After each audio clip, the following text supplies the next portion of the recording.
Welcome to Kiva Live. Kiva Live podcast is now on the air. I'm your host, William Lee, founder of the Kiva Agency. And today I'm going to talk about Black Friday. Now, everybody wants to know why I want to talk about Black Friday. Because I'm tired of hearing about Black Friday. 5, 6, 7, 8, 9 years ago, Black Friday was considered, it's going to be there, but it's always the day after we get done eating our Thanksgiving dinner. And the families get together, and we have pie, and we enjoy life. And then the next morning, America runs to the local shopping malls, to the big department stores at 6 o'clock in the morning or earlier to get in through those doors to grab up the biggest buys that, can ever be put on the shelf. Lately, though, in the last couple of years, Black Friday starts about the day after October 31st. Now, I don't know about you folks, but that's Halloween. So what is this thing, Black Friday? Well, Black Friday is an informal name of the day following Thanksgiving Day in the United States, which has been regarded as the beginning of the country's shopping Christmas season since 1952. But originally Black Friday was entirely different, and I'll tell you the reason why.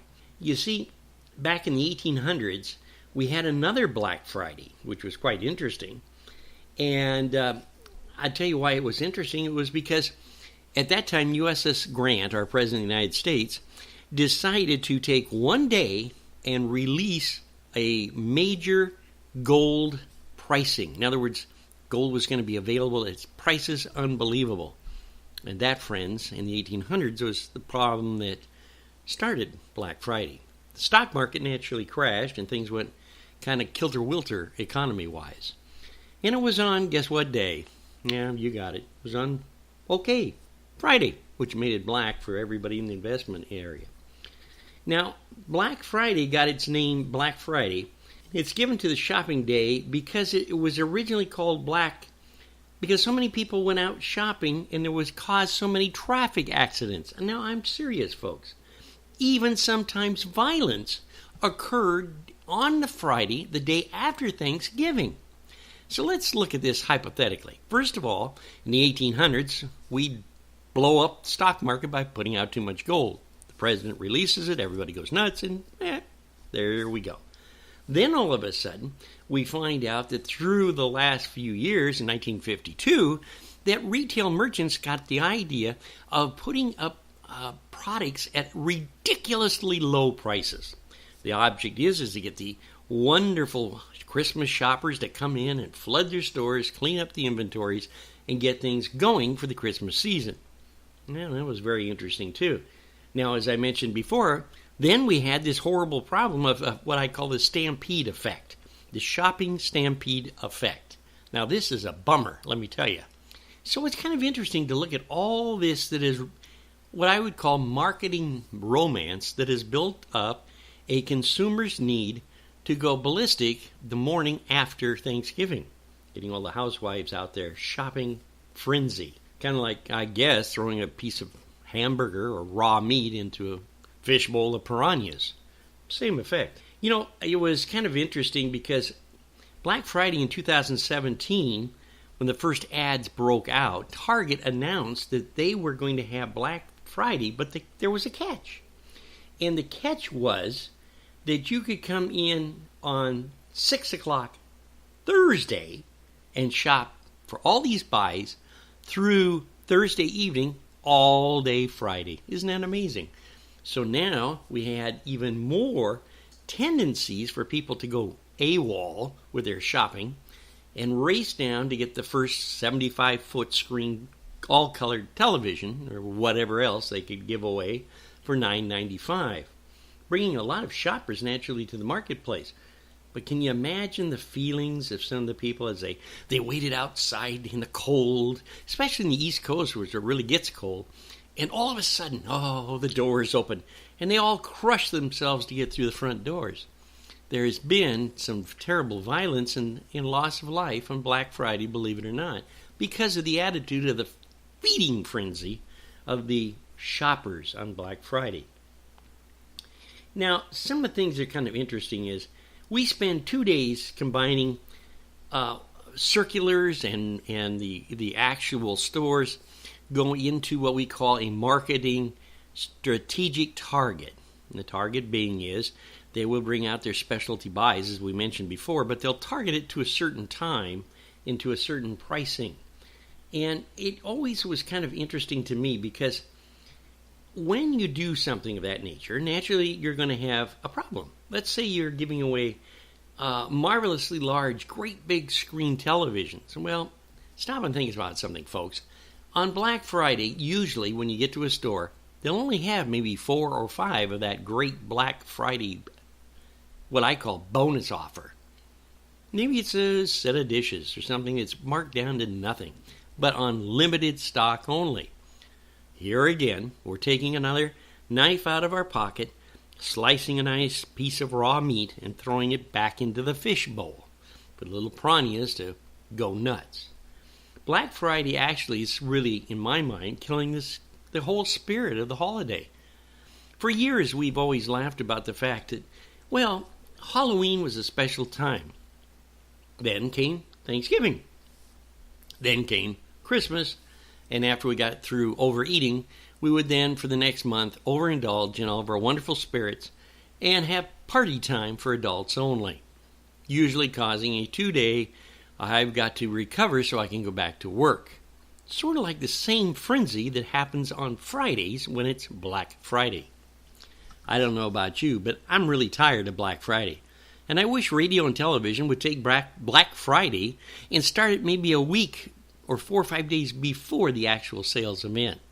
That way we don't get bored every 5 seconds on television talking about automobiles, cars, gloves, you name it. They're going to be on sale at our local store on Black Friday only for ridiculously low prices. Maybe then even the housewife, who for years has always been tired out after Thanksgiving, doing that big preparation of the dinner, getting everybody at the table, and all those neat things that had to be done for a great, wonderful time for all the relatives to share and catch up on their lives, that might give them a little less time then to worry about the next morning when they had to go to the Black Friday sales. Now, is it killing the holiday spirit? I think so. I think the merchants are to the point now where they're desperate. We have Amazon, who, pricing-wise, with their programs, it seems like they have Black Friday 365 days a week. Or then we have other stores, such as Walmart or Target, who occasionally in seasonal buys have wonderful things available, but not the feeding frenzy of Black Friday. But folks, let's go one step further. The nightmare called the day after Christmas. When all of the Black Friday gifts come back with sales receipts, oh, I can't use this. Can I get the cash for that? Of all the gifts that are returned, or all the other merchandise that is what I call kind of laundried through the store. In other words, it might have been at Papa Al's house, a wonderful bow tie that he didn't like. So what does he do? The day after Christmas, he runs down and trades that in for maybe a bucket and a sponge, who knows? But then the tie sits back on the shelf, and if it's lucky enough, maybe it'll find another home at a different price. I guess that's what makes America and the entrepreneurship go around. 365 days a year, we try to figure out how to make a dollar, especially if you are in a brick-and-mortar store. And of course, now we have another monster that's come on the scene to attack those brick-and-mortar stores, to attack that Black Friday. What is it, folks? Well, of course, it's Cyber Monday. How could we forget Cyber Monday? When the internet then springs out all the buys and all the wonderful things that you can get on internet at ridiculously low prices also. The fight between brick and mortar, the fight between the internet, and the fight between holiday spirit seems to be, well, shall we say, up for grabs. I'd like to be, at this time of year, one of those people that goes off the grid. I mean off the grid. Not moving out into the swamps or wherever, not trying to build my own home out of sticks and mud, but off the grid as far as the marketing of the holidays is concerned. I'd kind of like to go back to the good old days when everybody enjoyed a wonderful time with the family, leading up to holiday wishes. where people actually loved each other and went out and shook each other's hand. When the joy of going to the grocery store or to the hardware store or even to a strip mall, where different shops had the holiday spirit ringing in your ears and the feeling of people sharing and giving and feeling happy about the holiday season. I'd love to bring that back. I'd love to bring back the fact that Santa Claus is not just a myth, but actual feeling in your heart of giving and sharing, when children can have the excitement, again, of lollipops dancing in their head. Well, I guess that's the way old people look at it.